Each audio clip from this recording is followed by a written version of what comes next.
Welcome to Mojo TV బులెటిన్ల ముందుగా headlines. నింగిలోకి దూసుకెళ్లిన BlueBird block 2 ఉపగ్రహం.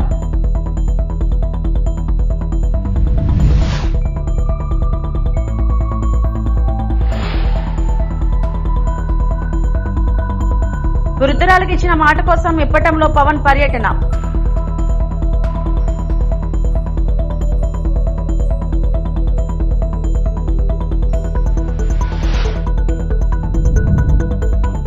మహిళలపై అభ్యంతరకర వ్యాఖ్యలు, క్షమాపణలు చెప్పిన శివాజీ.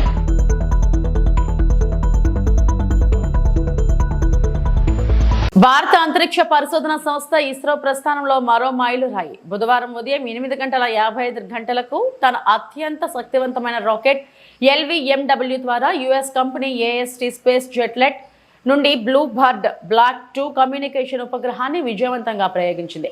నింగిలోనికి బ్లూబర్డ్ బ్లాక్ 2 ఉపగ్రహం దూసుకెళ్లింది. ఇస్రో తొలిసారి భారీ ఉపగ్రహాన్ని నింగిలోకి పంపింది.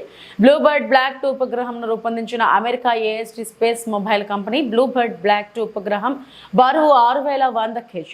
ఈ రోజు ఉదయం 8:55 శ్రీహరికోట నుంచి LVM-3 M6 రాకెట్ ప్రయోగాన్ని నిర్వహించింది. లాంచ్ వెహికల్ మార్క్ 3 LVM-3 భారతదేశంలో అత్యంత శక్తివంతమైన రాకెట్. అందుకే దీనిని బాహుబలి రాకెట్ అని కూడా పిలుస్తారు. LVM-3 M6 రాకెట్ दोनों ठोस नोजक वाले S-200 बूस्टर्स प्रज्वलित हैं.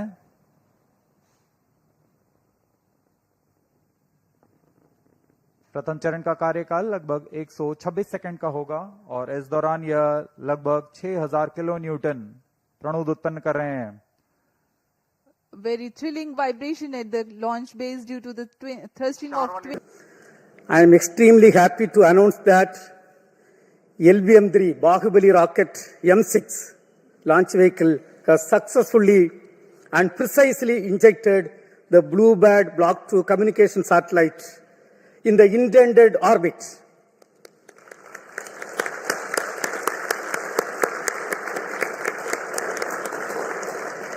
This is the first dedicated commercial launch for a customer from USA, that is AST Space Mobile.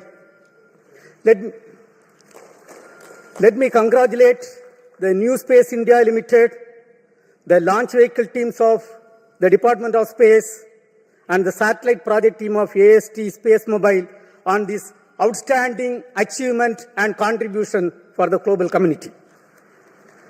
This is our 104th launch from Sriharikota, also the 9th successful mission of LVM-3 launch vehicle, demonstrating its 100% reliability. As all of you may recall, we had the LVM-3 launch just last month, 2nd November 2025.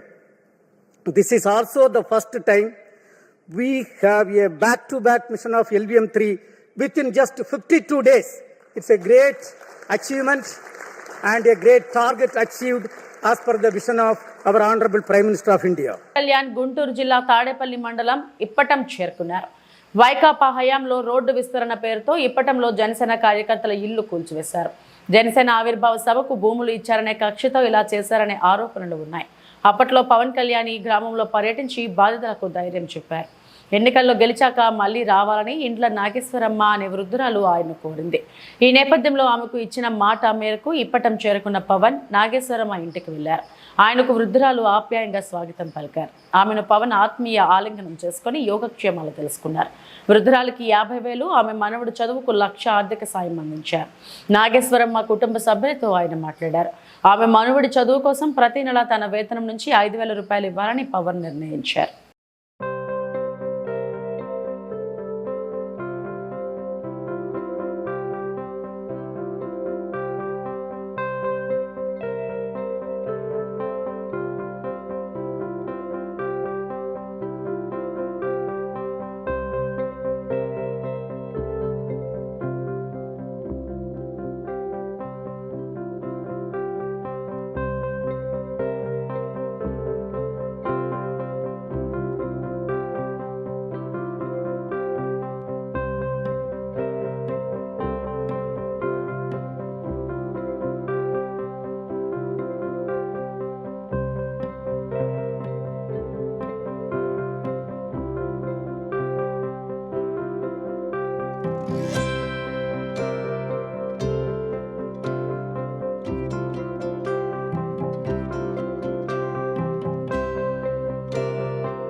Shri Bala Brahmeswara స్వామి శ్రీ జోగులాంబ అమ్మవారిని మంగళవారం Telangana governor Jishnu Dev Varma దర్శించుకున్నారు.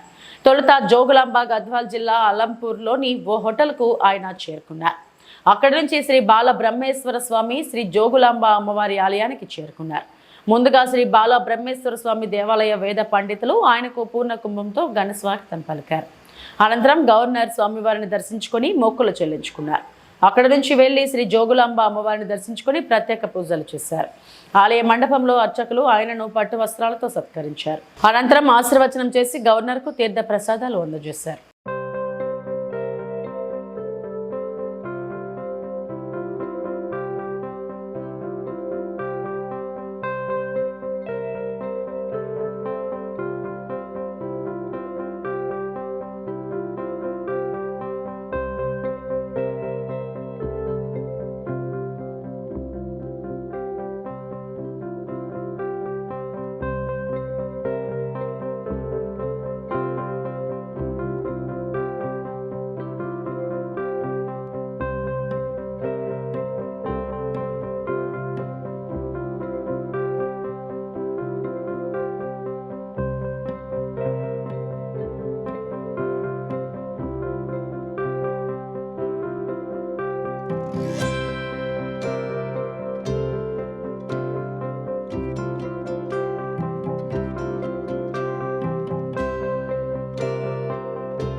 సినీ నటి మంచులక్ష్మి మంగళవారం CID విచారణకు హాజరయ్యారు. నేడు Lakdi కప్పుల్లోని CID కార్యాలయానికి ఆమె వచ్చారు.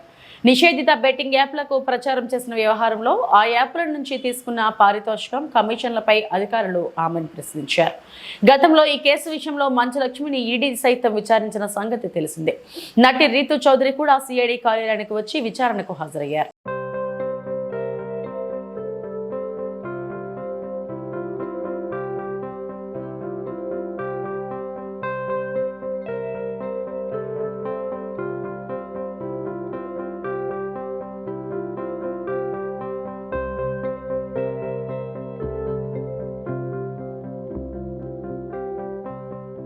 అటల్ మోడీ సుపరిపాలన యాత్రకు ప్రజల నుంచి మంచి స్పందన వచ్చిందని బీజేపీ ఏపీ అధ్యక్షులు పివిఎన్ మాధవ్ అన్నారు.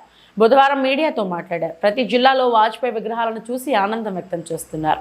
నేటి తరానికి వాజ్పేయి విలువలు ఆదర్శమని అన్నారు. వాజ్పేయి గొప్పతనం తెలుసుకుని అందరూ ఆశ్చర్యం వ్యక్తం చేస్తున్నారన్నారు. ఈ సుపరిపాలన యాత్ర గురించి సీఎం చంద్రబాబుకు చెప్పిన వెంటనే ఆనందం వెళ్లబుచ్చారని తెలిపారు. ఈ యాత్రకు కూటమి పరంగా, ప్రభుత్వం పరంగా సహకారం అందించారని చెప్పారు. ఈ నెల 25న వాజ్పేయి శత జయంతి సందర్భంగా అమరావతిలో స్మృతి వినం విగ్రహాన్ని ప్రారంభిస్తున్నామని వెల్లడించారు. కార్యక్రమంలో సీఎం చంద్రబాబు, పలువురు కేంద్ర మంత్రులు పాల్గొంటారని తెలిపారు. పార్టీ, తెలుగుదేశం, జనసేన సంబంధించిన శ్రేణులు యాత్రలు అన్ని ప్రాంతాల్లో కూడా ఆ విధంగా రావటం, అలాగే ఎమ్మెల్యేలు, మంత్రులు, కార్పొరేషన్ సంబంధించిన చైర్మన్లు కూడా ఈ కార్యక్రమంలో పెద్ద ఎత్తున పాల్గొనడం జరిగింది. ఆ విధంగా ఏ నమ్మకంతో అయితే ప్రజలు ఇవాళ కూటమికి అత్యధిక మెజార్టీ ఇచ్చి గెలిపించి అక్కడ పెట్టారో, అనేక రకాల సంక్షేమ అభివృద్ధి కార్యక్రమాలు చేస్తూ ముందుకెళ్తున్న తరుణంలో మేము కలిసి ఉన్నాం. ఆ విధంగానే వెళ్తాం. కొన్ని కార్యక్రమాలు మేము చేస్తాం, వాళ్ళని కలుపుకుంటాం. కొన్ని కార్యక్రమాలు వాళ్ళు చేస్తారు, ఆ విధంగా కలుపుకొని వెళ్ళాలి అనే ఒక ఆలోచన ఏదైతుందో ఆలోచనని స్వీకరించి ఆ విధంగా ప్రోత్సహించి ఒక ఏదైతే కూటమి సంబంధించిన ఐక్యత కూడా చాటడానికి ఈ కార్యక్రమం ఉపయోగపడిందని నేను భావిస్తున్నాను. అంటే ఏ ఆలోచనతో అయితే అటల్ బిహారీ వాజ్పేయి గారు ఆ రోజు కాంగ్రెస్ ఇతర ప్రభుత్వం ఈ దేశంలో రావాలి అని చెప్పి అన్ని పక్షాలని కలుపుకొని అందరి యొక్క ఏదైతే అందరి యొక్క అభిప్రాయాలను కూడా ఆయన గౌరవించి ఏ విధంగా ముందుకు తీసుకెళ్లాడు. ఆ రోజు పొలిటికల్ కనెక్టివిటీ అంటాం, ఆ విధంగా ఆయన పొలిటికల్ కనెక్టివిటీ అందరితో ఏ విధంగా చేసి ఒక అద్భుతమైన ప్రభుత్వాన్ని ఆ ముందు అటల్ బిహారీ వాజ్పేయి గారి కన్నా ముందు 3 సార్లు ఏర్పడ్డాయి ఏవైతే కోalition గవర్నమెంట్స్. కానీ ఏ ప్రభుత్వం కూడా 2 సంవత్సరాల మించి పరిపాలన చేయలేని పరిస్థితి ఏర్పడింది. ఎందుకు ఏర్పడింది అంటే అంతర్గతంగా ఉండే విభేదాలు, అలాగే స్వార్థం ఎప్పుడైతే పెరుగుతుందో, అలాగే కాంగ్రెస్ కుటిల నీతి వాళ్ళ మధ్యన విభజించు పాలించు అనే ఒక పద్దాన వాళ్ళకి అనేక రకాల తాయిలాలు ఇచ్చి విడగొట్టే ఒక సంస్కృతి ఏదైతే బ్రిటిష్ నుంచి అలవర్చుకున్న కాంగ్రెస్ ఆ విధంగా చేసే కారణంగా దానికన్నా 3 సార్లు ప్రయోగాలు జరిగాయి. మొదటిసారి మొరార్జీ దేశాయ్ గారి ఆధ్వర్యంలో జనతా పార్టీ, కానీ దాన్ని కూల్చి ఆ రోజు చరణ్ సింగ్ గారిని ప్రధానమంత్రి చేయటం, దాని తర్వాత విపి సింగ్ గారి ప్రభుత్వం ఏర్పడింది, దాన్ని కూడా కూల్చి చంద్రశేఖర్ గారి ఆయన ఆధ్వర్యంలో ఆయన ప్రధానమంత్రిగా ప్రభుత్వం రావటం, దాని తర్వాత ఐకే గుజరాల్ నేతృత్వంలో కూడా రావటం జరిగింది. దాన్ని కూడా ఆ విధంగానే అది కూడా 3-4 మారింది. కనుక కోalition ఈ దేశంలో లేదు, కాంగ్రెస్ తప్ప ఇంకో ప్రత్యామ్నాయం లేదని బలంగా అందరి మొదల్లో నాటుకున్న సమయంలో అటల్జీ ఒక గొప్ప ప్రయత్నం చేశారు. 98లో రావటం జరిగింది. అప్పుడు ఎవరు వెళ్ళిపోలేదు, కానీ అవిశ్వాస తీర్మానంలో ఆ సంఖ్య లేని కారణంగా ఒక్క ఓటుతో ఓడిపోవటం. దాని తర్వాత దేశవ్యాప్తంగా అటల్ బిహారీ వాజ్పేయి గారి యొక్క ప్రభంజనం, దాంట్లో రాష్ట్రంలో కూడా తెలుగుదేశం పార్టీతో కలిసి ప్రయాణం చేయటం, ఒక అద్భుత విజయం సాధించడం. దాని తర్వాత 5 సంవత్సరాల ఒక సుస్థిర ప్రభుత్వం, సుపరిపాలనకు సంబంధించిన గీటురాయిగా అటల్ బిహారీ వాజ్పేయి గారు ఏదైతే పరిపాలన చేశారో, రాష్ట్రానికి సంబంధించిన దేశానికి సంబంధించిన అనేక రకాల మౌలిక మార్పులు చేశారు, అనేక రకాల కఠినమైన ధైర్యమైన నిర్ణయాలు తీసుకున్నాడు.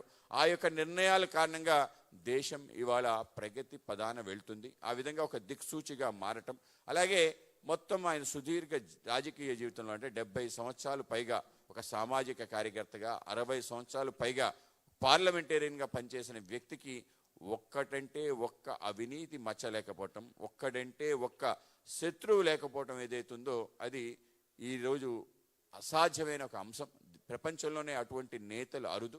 కనుక ఆయన సంబంధించిన 5 సంవత్సరాల పరిపాలన సంబంధించి అనేక రకాల ఆవిష్కరణలు, స్వర్ణ చతుర్భుజి కానీ, గ్రామీణ సడక్ యోజన కానీ, సర్వశిక్ష అభియాన్ కానీ, పనికి ఆహార పథకాన్ని ఏ విధంగా అనుసంధానం చేసి 100 రోజులు 10 దినాలు ఇవ్వటం కానీ, అలాగే కిసాన్ క్రెడిట్ కార్డ్ని అందించడంలో కానీ, టెలికాం సంబంధించిన ఏవైతే ఆ రోజు ఫిక్స్డ్ లైసెన్స్ ఫీ సిస్టమ్ నుంచి కాంపిటేటివ్ బిడ్డింగ్ వైపు తీసుకెళ్ళి మొత్తం ఒక టెలికాం విప్లవాన్ని తీసుకొచ్చి దేశవ్యాప్తంగా మనం ఈరోజు సెల్ ఫోన్లో ప్రపంచంలో నెంబర్ 1 ఉన్న ప్రముఖ సినీ నటుడు మా అసోసియేషన్ సభ్యుడు శివాజీ దండోరా మూవీ ప్రీ రిలీజ్ ఈవెంట్లో మహిళల వస్త్రధారణ గురించి అభ్యంతరకర వ్యాఖ్యలు చేసిన విషయం తెలిసిందే.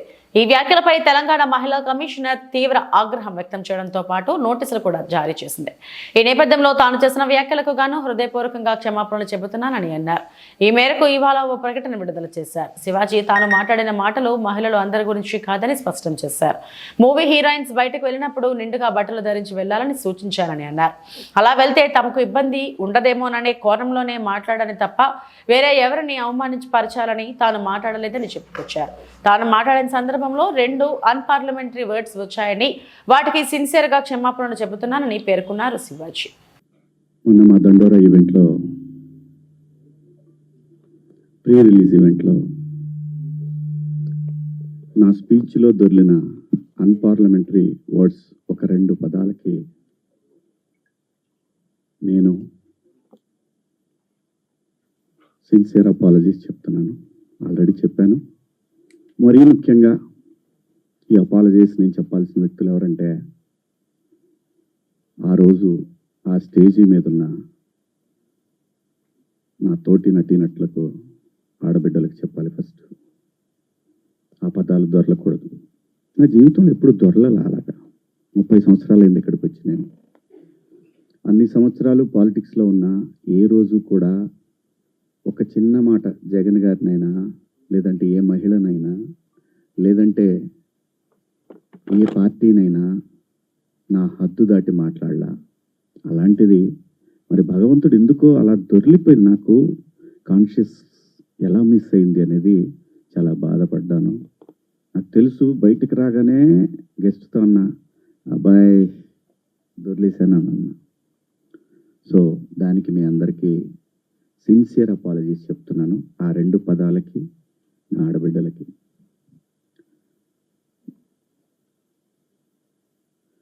ఇక నేను ఇచ్చిన స్టేట్మెంట్కి మాత్రం కట్టుబడే ఉన్నాను. దాంట్లో ఎవరికి భయపడేదే లేదు. ఆ 2 పదాలు మాత్రం unparliamentary. From my soul I regret. అవి మాట్లాడటం తప్పు. Apologies, very clear. ఇక మా దండోరా సినిమా గురించి మాట్లాడుతాం. దాని తర్వాత మీరు ఎవరు అడగాలనుకుని అడగచ్చు. ఎందుకంటే 2 రోజుల నుంచి దాదాపు 36 అవర్స్ అయింది నేను పడుకొని.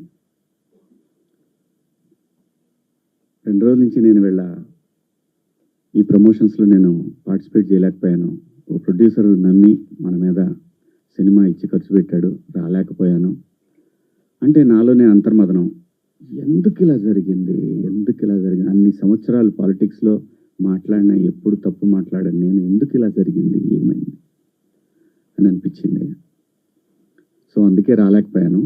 సో రేపు రిలీజ్ అవుతా ఉంది కాబట్టి ఖచ్చితంగా మాట్లాడాలి. ప్రొడ్యూసర్ గారితో చెప్పి, సార్ నేను సినిమా ప్రమోషన్కి వస్తానని చెప్పి ఈ ప్రెస్ మీట్ అంటే ఆయన అన్నారు, ఎందుకులేండి అనవసరంగా మళ్ళీ కాంట్రవర్సీ అవుతుంది. లేదు, మీ దగ్గర డబ్బులు తీసుకున్నాను కాబట్టి నేను ఖచ్చితంగా మీ సినిమాకి నా వంతు నేను ప్రమోషన్ చేయాలి అని చెప్పాను. అలా రేపు 25వ తారీఖు క్రిస్మస్ నాడు రిలీజ్ అవుతుంది ప్రపంచవ్యాప్తంగా ఈ సినిమా. తప్పకుండా మీ దగ్గరలో ఉన్న థియేటర్లో మీకు వీలైతే చూడండి. ఒక మంచి సినిమా, సమాజాన్ని పట్టి పీడిస్తున్న కాస్ట్ సిస్టమ్ మీద ప్రేమ పట్ల ఉన్న వ్యతిరేకత తరతరాలుగా నడుస్తున్నా కూడా భవిష్యత్తులో కూడా నడుస్తుంది. ఆ వ్యతిరేకత కుటుంబాల నుంచి వాటిని గాఢంగా గట్టిగా స్పృశించింది ఈ కథ. Welcome to TV 88 Telugu news. రాజమండ్రిలో వైసీపీ నాయకుల అరాచకాలపై తెలుగు మహిళలు మాలే విజయలక్ష్మి, చండీప్రియ తీవ్ర ఆగ్రహం వ్యక్తం చేశారు. బుధవారం రాజమండ్రి ప్రెస్ క్లబ్ లో మీడియాతో మాట్లాడుతూ మాజీ ఎంపీ భరత్ కావాలనే కూటమి ప్రభుత్వం మరియు ఎమ్మెల్యే ఆదిరెడ్డి శ్రీనివాస్ బురద జల్లే ప్రయత్నం చేస్తున్నారని ఆరోపించారు. వైసీపీ నాయకుడు రప్పా అంటుంటే రాజమండ్రిలో వైసీపీ నాయకులు కార్యకర్తలు మాత్రం రఫా అంటూ అరాచకాలకు పాల్పడుతున్నారని మండిపడ్డారు. వైసీపీ పాలనలో రౌడీజం, దౌర్జన్యాలకు ప్రోత్సాహం ఇస్తూ ప్రజలను భయభ్రాంతులకు గురి చేశారని విమర్శించారు. రెడ్ బుక్ లో 3 పేజీలు మాత్రమే నిండాయని, ఇంకా చాలా అరాచకాల లెక్కలు బయటకు రావాల్సి ఉందని హెచ్చరించారు.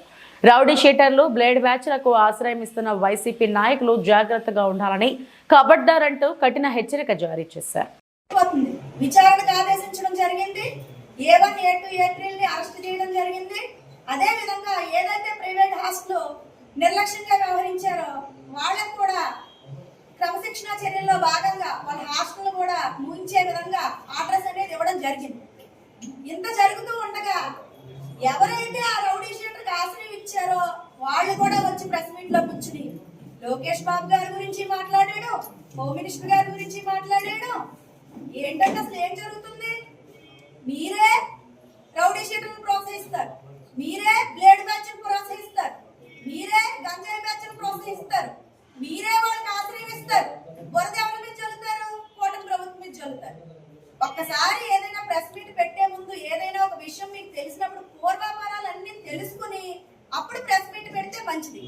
ఎందుకంటే ఏ నేరం జరిగినా, ఏ కేసు అయినా సరే విచారణ పూర్తిగా జరుగుతుంటే మోహం అనేది ఎక్కడ కనపడుతుంది? వైఎస్ఆర్సీపీ నేతలు అనుచరులు గాని, ఆ పార్టీకి సంబంధించిన వ్యక్తులు గాని అందులో దోషులుగా తేలుతున్నారు. అప్పుడు మీరు 4 ఖర్చుకుని మళ్ళీ లోపలికి వెళ్ళిపోతున్నారు.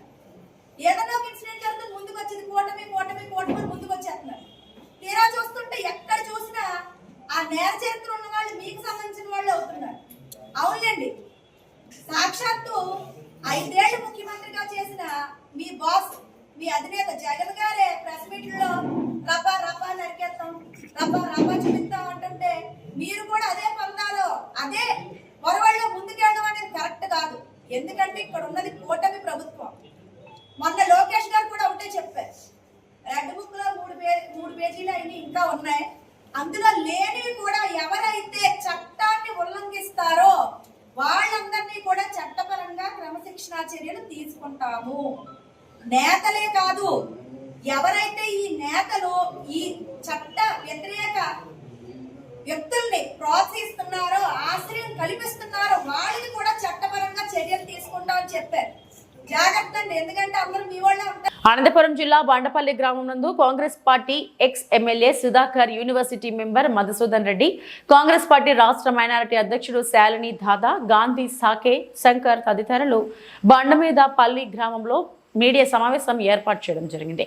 ఈ సందర్భంగా కాంగ్రెస్ పార్టీ రాష్ట్ర మైనారిటీ అధ్యక్షుడు శాలిని దాదా, గాంధీ, మాజీ ఎమ్మెల్యే సుధాకర్, కోట సత్యనారాయణ రెడ్డి తదితరులు మాట్లాడుతూ బండిమీదపల్లి గ్రామం నందు అప్పటి ప్రధానమంత్రి మన్మోహన్ సింగ్, సోనియా గాంధీ, రాష్ట్ర ముఖ్యమంత్రి వైఎస్ జగన్మోహన్ రెడ్డి తదితరులు కరూరు జిల్లా అయిన అనంతపురం జిల్లాలో పేద ప్రజలను ఆదుకోవాలనే ఉద్దేశంతో మహాత్మా గాంధీ గ్రామీణ ఉపాధి పథకం ప్రవేశపెట్టి పేద ప్రజలకు ఉపాధి అవకాశాలు కల్పించి వలసలు వెళ్లకుండా నివారించి పేదలను ఆదుకోవడం జరిగిందని, ఇటువంటి సందర్భంలో బీజేపీ ప్రభుత్వం అధికారంలోకి వచ్చిన తర్వాత కాంగ్రెస్ పార్టీ ప్రవేశపెట్టిన అనేక పథకాలను రద్దు చేస్తూ ఉందని, అందులో భాగంగా నేడు మహాత్మా గాంధీజీ గ్రామీణ ఉపాధి పథకం కూడా రద్దు చేసేందుకు చర్యలు చేపట్టిందని, అందులో భాగంగా మహాత్మా గాంధీజీ పేరును కూడా తొలగించడం జరిగిందని, ఇటువంటి చర్యలను తాము తీవ్రంగా వ్యతిరేకిస్తూ రానున్న రోజుల్లో ఉపాధి హామీ పథకం పేరు మహాత్మా గాంధీజీ గ్రామీణ ఉపాధి హామీ పథకాన్ని కొనసాగించే వరకు కాంగ్రెస్ పార్టీ ఆధ్వర్యంలో పోరాటాలు చేసేందుకు బండమీదపల్లి నుంచే ప్రారంభిస్తామని, అందులో భాగంగానే నేడు మీడియా సమావేశం ఏర్పాటు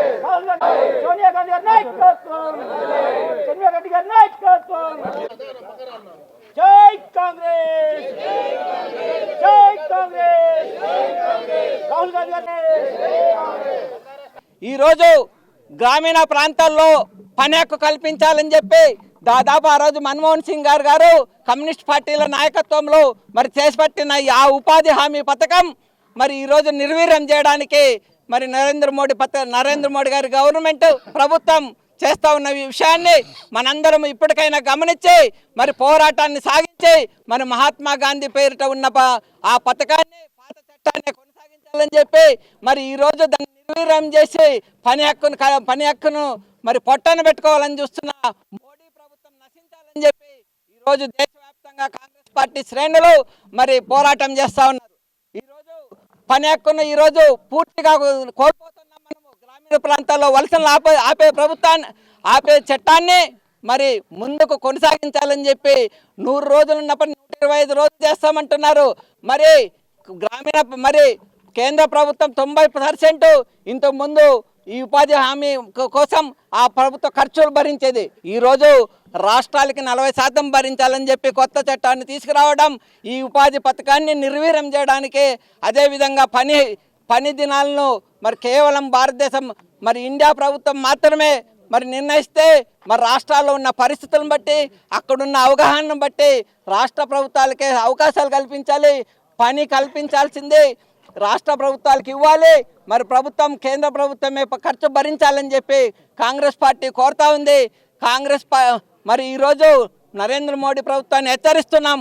గ్రామీణ ప్రాంతాల్లో మీరు ప్రజాస్వామ్యాన్ని కూని చేసే దిశగా మీరు నిర్ణయాలు తీసుకుంటే ఈ పోరాటాన్ని కొనసాగించి మరి జాతీయ ఉపాధి హామీ చట్టం, మహాత్మా గాంధీ పేరు మీద ఉన్న పాత చట్టాన్ని కొనసాగించే వరకు పోరాటం చేస్తామని చెప్పి అనంతపురం కాంగ్రెస్ పార్టీ. సత్యసాయి జిల్లా టీడీపీ అధ్యక్షుడిగా ఎన్నికైన ఎమ్మెల్యే ఎంఎస్ రాజు మొదటిసారిగా మడకసిర నియోజకవర్గానికి వెళ్లే సందర్భంగా టీడీపీ కార్యకర్తలు భారీ ర్యాలీతో స్వాగతం పలికారు. శ్రీనగర్ కాలనీలోని ఆయన నివాసం నుంచి ప్రారంభమైన ర్యాలీ అనంతపురం నగరంలోని అంబేద్కర్ విగ్రహం వరకు కొనసాగింది. అనంతరం ఆయన మడకసిరకు బయలుదేరారు. ఈ సందర్భంగా ఎంఎస్ రాజు మాట్లాడుతూ జిల్లా అధ్యక్షుడిగా తనను ఎంపిక చేసినందుకు టీడీపీ అధినేత నారా చంద్రబాబు నాయుడు, జాతీయ ప్రధాన కార్యదర్శి నారా లోకేష్లకు కృతజ్ఞతలు తెలిపారు. పార్టీ కార్యక్రమాలను క్షేత్రస్థాయికి తీసుకెళ్లేందుకు కృషి చేస్తానని చెప్పారు. చంద్రబాబు నాయకత్వంలో సత్యసాయి జిల్లాలో టీడీపీని నెంబర్ 1 పార్టీగా నిలబెట్టేందుకు పనిచేస్తానని పేర్కొన్నారు. వైఎస్ఆర్సీపీ కార్యకర్తలు ఇటీవల జరిపిన కొన్ని ఘటనలను ఆయన ఖండించారు. గర్భిణీలపై దాడులు చేయడం, జంతువులను హింసించడం వంటి చర్యలు అనాగరికమని అన్నారు. చంద్రబాబు నాయకత్వంలో లా అండ్ ఆర్డర్ పటిష్టంగా అమలు అవుతుందని చెప్పారు. ఇప్పటికైనా వైఎస్ఆర్సీపీ ప్రభుత్వం ప్రజా తీర్పు నుంచి గుణపాఠం నేర్చుకోవాలని సూచించారు. ఈ ర్యాలీలో టీడీపీ నేతలు, కార్యకర్తలు పెద్ద సంఖ్యలో పాల్గొన్నారు. అందరికీ నమస్కారం. తెలుగుదేశం పార్టీ జాతీయ అధ్యక్షులు మాన్యశ్రీ గౌరవ ముఖ్యమంత్రి నారా చంద్రబాబు నాయుడు గారు, మా యువనేత జాతీయ పార్టీ ప్రధాన కార్యదర్శి మంత్రి నారా లోకేష్ అన్న గారు, తెలుగుదేశం పార్టీ రాష్ట్ర అధ్యక్షులు పల్లా శ్రీనివాస్ గారు, సత్యసాయి జిల్లా తెలుగుదేశం పార్టీ అధ్యక్షులుగా నియమించినందుకు కృతజ్ఞతలు తెలియజేస్తూ నా మీద నమ్మకంతో బాధ్యతలు ఇచ్చినటువంటి చంద్రబాబు నాయుడు గారి నమ్మకాన్ని వమ్ము చేయకుండా ఖచ్చితంగా సత్యసాయి జిల్లాలో ఉన్నటువంటి శాసనసభ్యులు, నాయకులు, కార్యకర్తలు అందరినీ సమన్వయంతో పార్టీ బలోపేతానికి కృషి చేసే విధంగా పనిచేస్తానని, అందులో భాగంగా ఈరోజు మొదటిసారి నా నియోజకవర్గానికి వెళ్తున్న సందర్భంలో తెలుగుదేశం పార్టీ నాయకులు, కార్యకర్తలు భారీ ర్యాలీని ఏర్పాటు చేయడం జరిగింది. తెలుగుదేశం పార్టీ సిద్ధాంతాలని, తెలుగుదేశం పార్టీ కార్యక్రమాలని క్షేత్రస్థాయికి తీసుకెళ్లేటువంటి ప్రయత్నం బలంగా చేస్తామని, చంద్రబాబు నాయుడు గారి నాయకత్వంలో సత్యసాయి జిల్లాని పార్టీని నెంబర్ 1గా చేసే విధంగా పనిచేస్తామని, బాబు గారి యొక్క నిర్ణయాలు, సంక్షేమ పథకాలు, అభివృద్ధిని క్షేత్రస్థాయికి తీసుకెళ్తామని సందర్భంగా తెలియజేస్తూ, వైఎస్ఆర్ కాంగ్రెస్ పార్టీ ఓటమిలో కూడా గుణపాఠం నేర్చుకోకుండా నిన్నటి రోజు జగన్మోహన్ రెడ్డి గారి బర్త్డే సందర్భంగా ఒక నిండు గర్భిణిని కాలితో తన్నడం, అదేవిధంగా పొట్టేలని లైవ్లో నరికి జగన్మోహన్ రెడ్డి చిత్రపటాలకి రక్తం చల్లడం, ఇలాంటి అనాగరిక చర్యలు, దుర్మార్గమైనటువంటి చర్యలు, వీటిని ఏ రాజకీయ పార్టీ చేసినా గౌరవ ముఖ్యమంత్రి గారి చంద్రబాబు నాయుడు గారి ఆధ్వర్యంలో చట్టం కఠినంగా పనిచేస్తుంది. గర్భంతో ఉన్న మహిళ గర్భగుడిలో దేవతతో సమానం అంటారు. అలాంటి మహిళని కాలితో దన్నడం అంటే ఎంత రాక్షసత్వమో, ఎంత పైశాచికత్వమో ఒకసారి సమాజం చూస్తూ ఉంది. ఖచ్చితంగా అలాంటి వాళ్ళకి తగిన శిక్ష పడుతుంది. చంద్రబాబు నాయుడు గారి నాయకత్వంలో లా అండ్ ఆర్డర్ పటిష్టంగా పనిచేస్తుందనడానికి అనేక నిదర్శనాలు, ఉదాహరణలు ఉన్నాయి. నిన్నటి రోజు పాశవికంగా వ్యవహరించిన అతన్ని పోలీసులు అరెస్ట్ చేయడం జరిగింది. ఇలాంటి సంఘటనలు ఇవి ఇప్పటివరకు నా బులెటిన్ అప్డేట్స్. నమస్తే.